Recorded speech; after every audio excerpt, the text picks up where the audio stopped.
Assalamualaikum warahmatullahi wabarakatuh. Baik, perkenalkan nama saya Linda Listiani Ningrum. Bertemu lagi di video kedua kebimbahan. Hari ini saya akan menjelaskan tentang dasar hukum bimba, kegiatan bermain sambil belajar di bimba, dan metode-metode yang digunakan bimba. Baik, yang pertama, dasar hukum bimba. Dasar hukum bimba merupakan landasan yang dijadikan patokan dalam membimbakan. Ada dua dasar hukum, yang pertama hak anak dan yang kedua teori belajar dalam psikologi pendidikan. Baik, saya akan membahas hak anak. Kenapa sih hak anak? Karena fitrah seorang anak yaitu adalah sebagai pembelajar.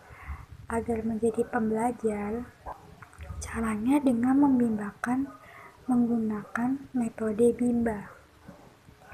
Ada 3 metode bimba. Yang pertama, 1. Fun learning, kedua small step system, dan yang ketiga individual system. Di bimba menggunakan 2 hak, selalu memprioritaskan 2 hak tersebut, yaitu hak bermain dan hak mendapatkan pendidikan. Teori kedua yaitu teori belajar dalam psikologi pendidikan. Ada 3, yaitu the law of effect, hukum sebab akibat, yang kedua the law of exercise, dan yang ketiga the law of readiness. The law of effect merupakan hukum sebab akibat. Contohnya, anak-anak yang dibimbakan dengan proses yang menyenangkan pasti akan membuat anak-anak merasa senang. Jika sudah senang, maka akan diulang. Nah, itu akan menyebabkan the law of exercise. Jika diulang, prosesnya semakin diulang akan berdampak mampu. Lalu bisa ke hukum the law of readiness, hukum kesiapan. Semakin siap dan semakin terampil akan semakin menumbuhkan minat belajarnya. Itu tadi merupakan penjelasan tentang dasar hukum dalam bimba. Baik, sekarang saya akan membahas tentang kegiatan bermain sambil belajar. Kegiatan bermain sambil belajar itu adalah kegiatan yang dilakukan sepenuhnya bermain. Bermain apa sih, Kak? Bermain yang menggunakan konstruktif dan yang edukatif. Contohnya seperti apa? Bisa bermain lagu dengan menggunakan lagu bimba, bisa bermain tebak kata, bermain bahasa bimba, dan bermain dengan menggunakan modul bimba A, I, U, E, O. Apa sih yang dimaksud dengan bimba? Lagu yang ada di bimba yang wajib diperdengarkan kepada anak-anak. Tujuannya untuk memperdengarkan bunyi kata sederhana yang disampaikan melalui lagu, sehingga anak tertarik untuk mengikutinya. Nah, yang kedua, bahasa bimba. Apa sih dimaksud dengan bahasa bimba? Bahasa yang berbasis makna yang diucapkan melalui susunan bunyi huruf secara cepat yang bertujuan untuk membangun pondasi tumbuh minat baca anak. Nah, yang ketiga, modul Bimba A, I, U, E, O, yaitu adalah lembaran kertas permainan yang dimainkan oleh anak-anak untuk menumbuhkan minat baca anak yang sudah disusun secara sistematis dan bertahap yang mudah dimainkan oleh anak. Itu tadi penjelasan singkat mengenai kegiatan bermain sambil belajar. Saya akan menjelaskan tentang metode-metode yang ada di Bimba. Nah, metode-metode Bimba itu adalah proses atau cara dalam membimbing anak untuk menumbuhkan minat belajar dan baca. Ada 3 metode utamanya. Yang pertama itu fun learning, yaitu proses yang menyenangkan. Yang kedua, small step system, secara bertahap. Dan yang terakhir, individual system, pendekatan secara personal. Lalu ada metode penunjang di Bimba selain metode utama, yaitu variation skill. Nah, metode utama Bimba yang pertama fun learning, yaitu proses belajar yang menyenangkan. Seperti apa sih yang menyenangkan? Nah, yang menyenangkan itu yaitu kita sebagai motivator mengajak anak untuk bermain sambil belajar, bisa dengan bernyanyi, dengan bercerita, berdongeng, bermain permainan, atau bisa juga dengan berdialog. Tujuannya apa sih Kak? Tujuannya agar anak menjadi tumbuh minat belajar dan minat bacanya.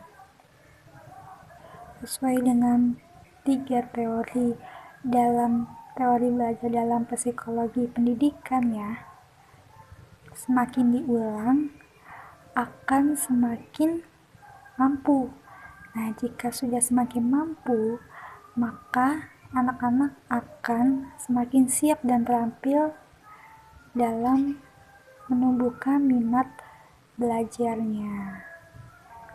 Nah, yang kedua, small step system, secara bertahap, di mana proses yang menyenangkan itu atau proses belajar yang menyenangkan dilakukan secara bertahap sesuai dengan kemauan dan kemampuan anak. Tujuannya apa sih Kak? Tujuannya agar proses belajar dalam menumbuhkan minat belajar dan bacanya menjadi lebih menyenangkan. Dalam penerapan metode small step system, kita harus bisa mengenali karakter anak, harus bisa mengenali kesukaan anak, dan mengenali kemampuan anak, dan mengenali sifat, sikap, dan semangat anak dalam mengikuti proses belajar di Bimba. Nah, yang ketiga, individual system. Individual system adalah pendekatan secara personal motivator dengan anak-anaknya. Kayak gimana sih Kak contohnya? Individual system merupakan proses belajar yang berpusat pada anak sebagai subjek belajar dengan melalui pendekatan individu melalui karakter dan kesukaan masing-masing anak. Jadi motivator diharuskan untuk bisa tahu kesukaan si anak, dan bukan hanya itu aja, si motivator juga harus tahu karakter masing-masing anak yang dibimbakannya. Tujuannya apa sih Kak? Tujuannya adalah agar prosesnya bisa bertahap. Kalau sudah bertahap, maka akan terjadi fun learning. Nah, kalau sudah fun learning, maka kembali lagi ke dasar hukumnya. Anak-anak akan mampu dan terampil dalam menumbuhkan minat-minat belajarnya. Nah, selain metode utama, di Bimba juga menggunakan metode penunjang, yaitu variation skill. Apa sih yang dimaksud dengan variation skill? Variation skill adalah kemampuan motivator dalam memvariasikan aspek belajar dengan kegiatan belajar. 3 aspek utama yaitu ada kognitif, afektif, dan psikomotorik. Kognitif, logika, kemampuan seperti membaca dan berhitung. Afektif, perasaan, bisa dengan bercerita, berdialog, bernyanyi, mendongeng. Psikomotorik ada 2, psikomotorik halus dan psikomotorik kasar. Kalau psikomotorik kasar itu anak bisa melakukan dengan sendiri, seperti berjalan, berlari, melompat. Nah, yang kita bimbing adalah psikomotorik halus. Psikomotorik halus contohnya adalah mewarnai, menulis, menarik garis. Nah, itu yang kita bimbing. Psikomotorik halus. Nah, tujuan dari variation skill ini apa? Tujuannya agar anak tidak cepat bosan, agar anak tertarik untuk belajar, anak-anak antusias dan semangat. Kenapa sih harus melakukan variation skill? Karena konsentrasi anak sangat pendek, hanya sekitar 3-7 menit. Nah, anak juga mudah teralihkan dan merasa cepat bosan. Makanya harus dikasih metode ini, metode penunjang, yaitu variation skill. Dan motivator diharuskan untuk bisa menggunakan metode ini selain metode utama. Nah, itu tadi adalah penjelasan tentang metode-metode yang ada di Bimba. Nah, yang terakhir, ada sih hubungan antara fun learning dengan bahagia? Tentunya pasti ada. Nah, jika prosesnya menyenangkan, proses belajarnya menyenangkan, maka si anak akan semangat dan antusias dalam menumbuhkan minat belajarnya. Jika anak sudah semangat dan antusias, maka orang tua pun akan senang. Nah, jika orang tua senang, maka motivator pun akan senang karena bisa berbuat baik.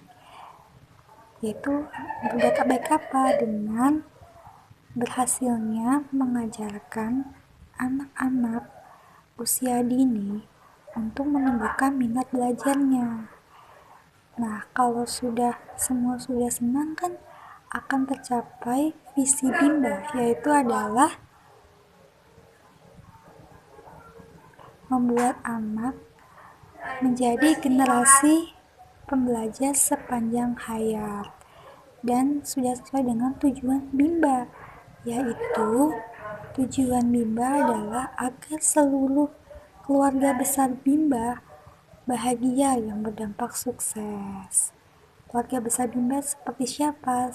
Seperti anak, orang tua, dan motivator, kepala unit, dan lain-lain akan merasa bahagia.